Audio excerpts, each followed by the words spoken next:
Hello everyone, thanks for joining School of the American Rifle. In this video I'm going to show you how you can replace the dust cover on your upper receiver without removing your barrel nut assembly. Now this is limited to certain types of upper receivers. You have to have an upper receiver that has a hole in the rear. Normally only forged uppers are the type of upper you can use for this procedure. If you have a billet upper receiver, sometimes the housing for the forward assist is wider and you can't remove the rod and clear the housing for the forward assist. So you normally have to have a forged upper. Billet uppers normally don't work, but some of them can. Here is an upper receiver that you cannot do this job with. So this is an upper receiver. It does not have a hole in the rear here. So you cannot remove the dust cover rod out of this particular upper. It also has a slightly beefier housing for the forward assist, so even if it did have a hole there, you wouldn't be able to clear it because it's too fat. But for this upper receiver, if you were going to replace the dust cover, you would have to remove the rail and remove the barrel nut in order to get the dust cover rod out. And what holds it in place, if you look, is the barrel nut. We're not going to use this particular upper. This is an example of what you can't use to do what I'm going to show you in the video. We're going to use this 11.5-inch upper receiver. It has standard hand guards on it, but again, we're not going to remove anything. We're going to use a couple tools. We're going to use a flathead screwdriver. It doesn't have to have a replaceable tip, but what it does have to have is a flat face. And then we're going to use some cobalt. Doesn't matter on the brand, but I'm telling you so in case you need to buy these. They're smooth jaw and they're fine tip, so you can do precision work with it. You don't want to have something that has teeth in it, and you want to make sure that the jaws close well.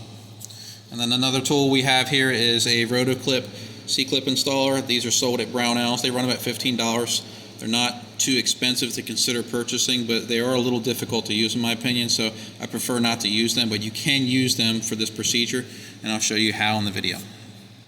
We're going to transition over to the vise.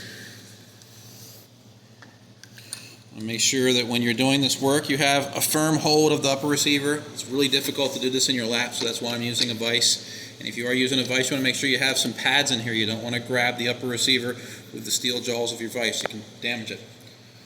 So first thing we have to do is we have to remove the C-clip that holds the rod in place. The C-clip is right here. Very, very, very small. And I'll show you what it looks like once we pull it off. The C-clip, we need to position it so we can get the legs or both ends with the needle nose and push it off. So if you position it like this and try to drive it off, it's just going to go into the upper. You're not going to get the C-clip off.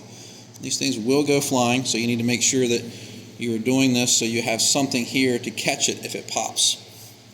So what I normally like to do is try to put pressure on the dust cover rod so it won't try to rotate on you, and put your finger here. I'm going to come in, get both ends, and I did let the rod rotate there a little bit. I'm going to reposition it.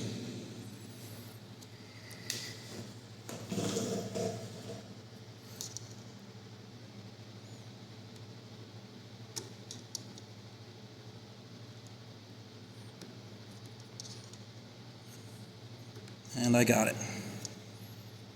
Here it is.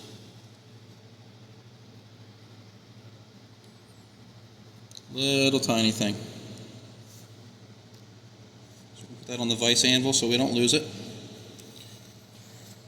And what we're going to do is we're going to push the dust cover rod out. I'll grab it with the needle nose, and you can see that it starts to come out from the rear. And what I'll do is I'll continue to push with the needle nose. I want to make sure that you're not marring it. That's why we're going to use the smooth jaws and not ones that have teeth on it. We're going to continue to come rearward with it. I'm putting my thumb here to prevent the dust cover spring from flying once the rod clears. A little bit more. I slipped a little there. I'm going to pull the spring off. We're going to set that aside. See, the scratch didn't go through the surface, so we're good there. Again, that's why I use the smooth jaw. And you'll notice here that the rod is starting to make contact with the forward assist housing. Now, if you have an upper without this, it's a lot easier to do this procedure. And if you're worried about it being scratched, you can put a piece of painter's tape or scotch tape on there, and it'll prevent contact, but normally this procedure will not scratch the finish on here. So we're going to continue pushing this to the rear. And again, I slipped a little bit. Just want to make sure you don't hit your receiver when you do that. Again, you can see that I didn't mar the rod.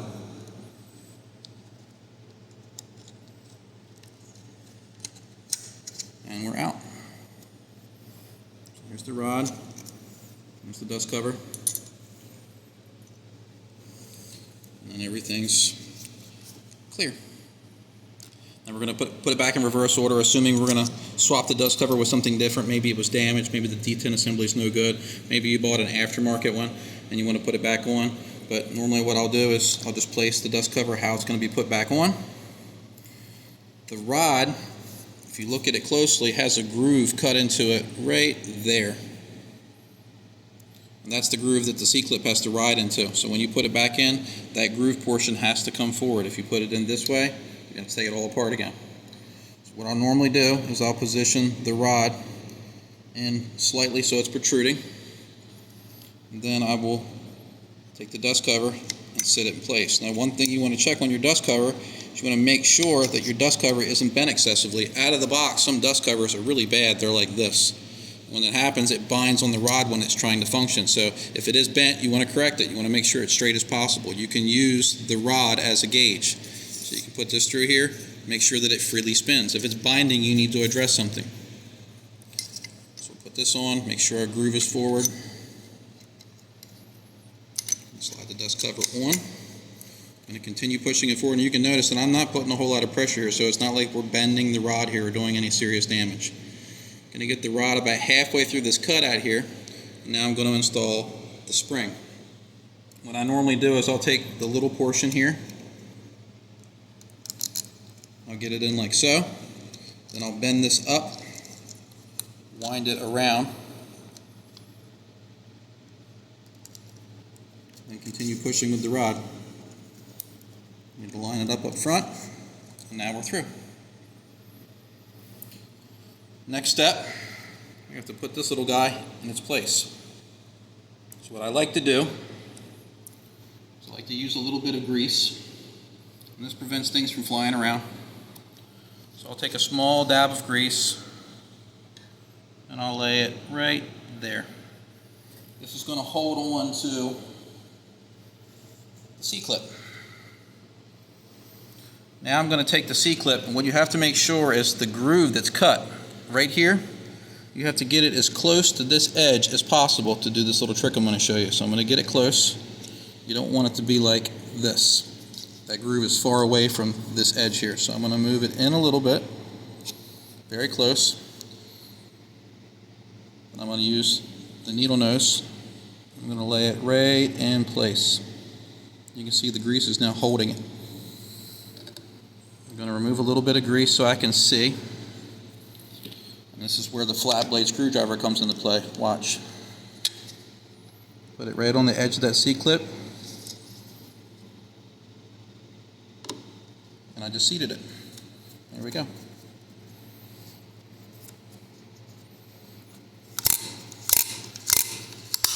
Dust cover's installed. Now, if you were to use a tool like this, you can use this tool in the same fashion. You would use these ears here to kick the C-clip off of the rod, do the whole procedure, and then these are cut away. There's this little small cutaway here, and this actually is supposed to hold the C-clip in place so you can come down and click it in.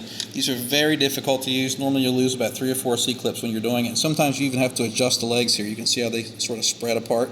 So sometimes they have too much tension when you buy them, and you have to adjust them a little bit. So they take a little bit more training than just using the needle nose pliers. So these are about $15, and I think you can get these for about $7 at the hardware store.